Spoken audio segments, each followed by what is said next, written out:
బతు తెరువు కోసం కువైట్ వెళ్లి అక్కడ ప్రమాదానికి గురైన కార్మికుడికి అండగా నిలిచింది గల్ఫ్ తెలంగాణ వెల్ఫేర్ అసోసియేషన్.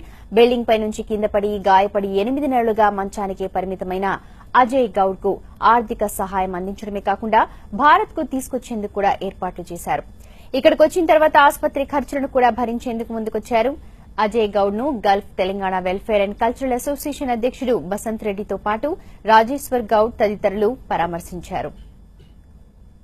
ఇరాక్లోని భవన నిర్మాణ కార్మికుడిగా పనిచేస్తూ బిల్డింగ్ పై నుంచి పడి 8 నెలలుగా హాస్పిటల్లో చికిత్స పొందుతూ అక్కడ కంపెనీ యాజమాన్యం మేము చూపించలేమని చెప్పేస్తే మేము శ్రద్ధ తీసుకొని ఇరాక్లోని కంపెనీతో మాట్లాడి కువైట్ కంపెనీతో మాట్లాడి ఇక్కడికి తెప్పేయడం జరిగింది. కువైట్ నుంచి విమానంలో వైద్య పర్యవేక్షణ రావడం జరిగింది. అక్కడ నిమిషం తీసుకెళ్ళి రావడం జరిగింది. ఎట్లంటే సగం బాడీ పనిచేస్తలేదు. నెలకు 50,000 వరకు ఖర్చు అవుతున్నాయి. కంపెనీతో మాట్లాడి అక్కడ కంపెనీతో మాట్లాడి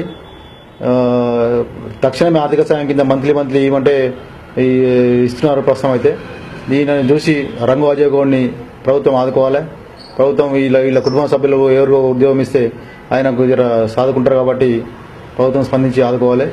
మేమైతే మా సంస్థ నుంచి చేస్తున్నాము. ప్రభుత్వం కూడా ఆదుకొని స్పందించాలా. ప్రభుత్వం వీళ్ళ కుటుంబ సభ్యులకు ఉద్యోగం ఇస్తే బాగుంటుందని ప్రభుత్వానికి విజ్ఞప్తి.